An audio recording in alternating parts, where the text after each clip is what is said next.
ஆ என்ன பண்ணுறீங்க?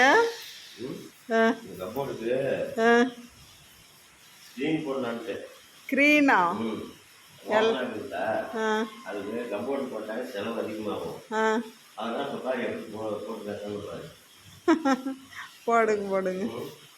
எல்லாம் கபோர்டு போடுவாங்கன்னா இவர் அப்படியே இது பண்ணி இது துணியிலேயே ஸ்க்ரீன் போட்டாங்க. வீடு குட்டி பிள்ளைங்க இருந்தால் எவ்வளோ கலையாக இருக்குது. குட்டி பிள்ளைங்க ஊருக்கு போனதுனால அப்படியே விரிச்சோன்னு இருக்குது. எவ்வளோதான் பாருங்க. கபோர்டு சூப்பராக ரெடி ஆயிடுச்சு. கபோர்டு போட்டால் கூட இவ்வளோ அழகாக இருக்காது. ஆ ஆ ஆ ஓகே. சூப்பராக போச்சு. Okay done. இருக்கிறவங்க கபோர்டு போட்டுக்கலாம், இல்லாதவங்க இப்படி ஸ்க்ரீன் போட்டுக்கலாம்.